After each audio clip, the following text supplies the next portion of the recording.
les êtres humains que Dieu a créés au début étaient sans péché. Après avoir été séduits par Satan, ils ont commencé à s'éloigner de Dieu. Satan les a corrompus. Ils ont peu à peu vécu dans le péché, devenant les esclaves de Satan. C'est pourquoi, afin de les sauver de l'emprise de Satan, après que Dieu les a conduits hors d'Égypte, il a promulgué des lois pour eux. Telles que « Tu n'auras pas d'autre Dieu devant ma face. Tu ne te feras point d'image taillée. Souviens-toi du jour du repos pour le sanctifier. Honore ton père et ta mère. Tu ne tueras point. Tu ne commettras point d'adultère. Tu ne déroberas point. Tu ne porteras point de faux témoignages contre ton prochain. Tu n'opprimeras point ton prochain. Et tu ne raviras rien par violence. Amen. Tu ne retiendras point jusqu'au lendemain le salaire du mercenaire, et ainsi de suite. Oui, le Seigneur soit loué. Ces lois dictaient clairement aux gens ce qu'ils pouvaient faire et ce qu'ils ne pouvaient pas faire. Elles les avertissaient du chemin qu'ils devaient suivre et des règles qu'ils devaient respecter. Et leur apprenaient ce qui était bien et ce qui était mal. Aussi, en promulguant ces lois, Dieu leur a clairement indiqué ce qu'était le péché et quelles actions étaient pécheresses. Grâce à ces lois faisant office de standard de mesure, le comportement des gens était ainsi maîtrisé et régulé au maximum.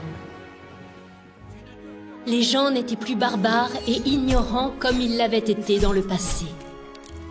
Et ils ont commencé à respecter les lois, à appeler Dieu par le nom de l'Éternel, à adorer l'Éternel et à observer le sabbat.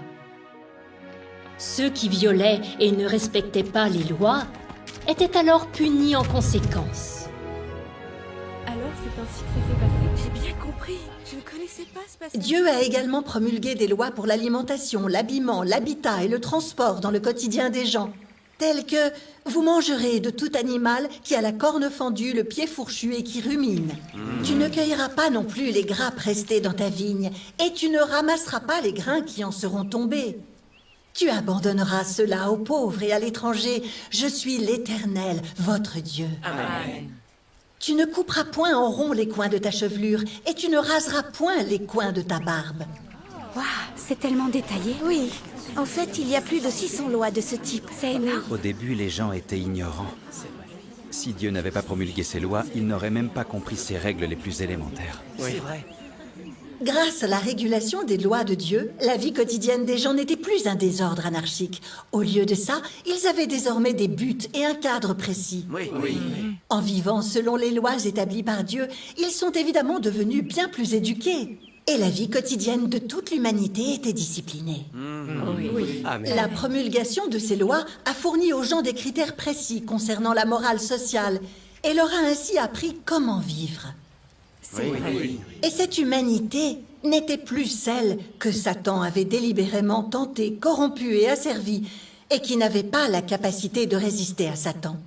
Au lieu de ça, c'était une humanité qui pouvait respecter les lois de Dieu, adorer l'Éternel Dieu de manière proactive et vivre conformément à la loi selon les méthodes que l'Éternel lui avait enseignées. Ceci était la première étape de l'œuvre de Dieu sur l'homme, que l'on appelle l'œuvre de l'ère de la loi. Ah, je sais, c'est l'œuvre de l'ère de la loi. L'œuvre de l'ère de la loi. Jamais entendu parler. Si, j'ai déjà entendu ces choses-là. C'est écrit dans la Bible. L'œuvre de l'ère de la loi réglementait le comportement des gens. Cela permettait d'ordonner leur vie quotidienne, mais les gens ne s'étaient toujours pas débarrassés du péché. Donc, sous la contrainte de leur nature pécheresse, ils violaient sans cesse les lois et étaient sans cesse condamnés par les lois. Ils vivaient dans le danger constant d'être condamnés à mort par les lois de Dieu. Et l'humanité était confrontée au risque de destruction. C'est vrai. Non seulement cette humanité ne pouvait pas continuer à vivre conformément à la loi de façon ordonnée, mais elle était aussi confrontée à la réalité d'être de nouveau arrachée et complètement asservie par Satan. Ainsi, en se basant sur les besoins de l'humanité, Dieu a décidé de sauver les gens du péché. Impressionnant. Il leur a permis de se débarrasser complètement des contraintes du péché et de ne plus être confrontés au risque d'être asservis par Satan.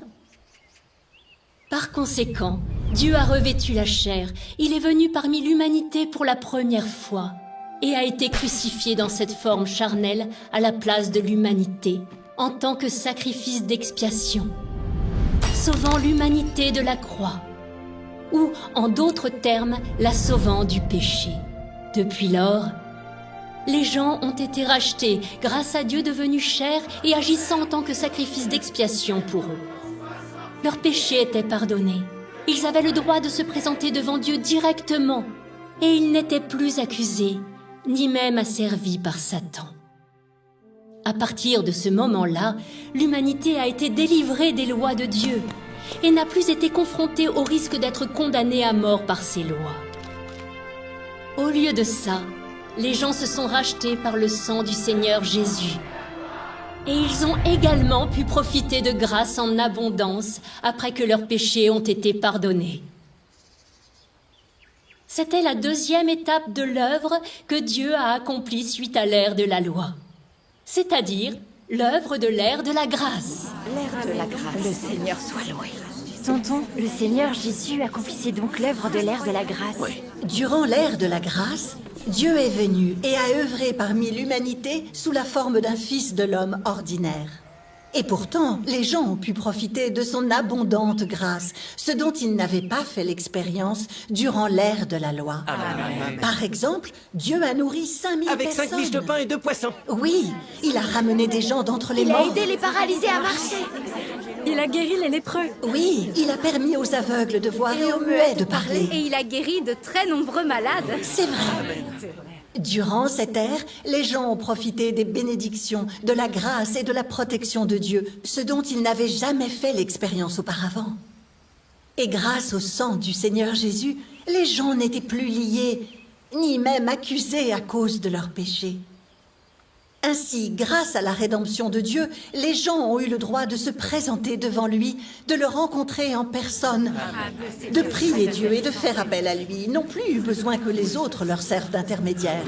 La relation entre Dieu et l'homme s'est faite plus proche. Et ses péchés n'ont plus été un obstacle à sa proximité à Dieu. Avec le sang et la grâce du Seigneur Jésus, les gens ont totalement eu le droit de se présenter devant Dieu. Leur relation s'est améliorée encore davantage. Amen. Le Seigneur soit loué. Le Seigneur, son amour est si grand. C'est vrai, nous sommes tellement bénis. Le Seigneur soit loué. Bien que le Seigneur Jésus ait été crucifié en tant que sacrifice d'expiation pour l'homme, rachetant ainsi l'homme, celui-ci ne s'est pas débarrassé de sa nature pécheresse. Les gens vivaient toujours dans les liens du péché. Ils pouvaient toujours résister à Dieu et se rebeller contre lui. C'est exactement ça. Aussi, bien qu'ils aient profité de beaucoup de grâce de Dieu et que leurs péchés aient été pardonnés, les gens ne savaient toujours pas comment craindre Dieu et s'éloigner du mal ou suivre son chemin. Ils avaient beau être pieux, patients et aimants en apparence, leurs racines et leur essence consistant à résister à Dieu restaient totalement inchangées. Ils manquaient de chemin et de capacité à se débarrasser des péchés. Oui, Ils bien vivaient sûr. simplement dans un cercle vicieux dans lequel ils péchaient le jour et confessaient leurs péchés la nuit, sans chemin à suivre. C'est vraiment ainsi que ça se passait. Oui. Et il y a encore pire. Ils savaient ce qu'était le péché, ce que signifiait résister à Dieu et se rebeller contre lui. Mais ils ne pouvaient s'en empêcher. Ils vivaient toujours ainsi et ils en souffraient atrocement. C'était leur nature pécheresse qui était à l'origine de ces problèmes. Ceci était causé par leur tempérament corrompu. Alors c'est à cause de la nature pécheresse de Donc, afin de résoudre la nature pécheresse des gens, il est nécessaire de s'occuper de leur tempérament corrompu. Et la façon la plus directe de s'occuper des tempéraments corrompus des gens, c'est de les purifier. Et quand leurs tempéraments corrompus ont tous été purifiés, leur nature pécheresse se retrouve ainsi résolue à sa racine. Bien sûr, leur problème de résistance et de rébellion contre Dieu est alors également résolu. C'étaient ces problèmes que les gens ont rencontrés durant l'ère de la grâce. Et c'étaient des problèmes que l'humanité devait résoudre.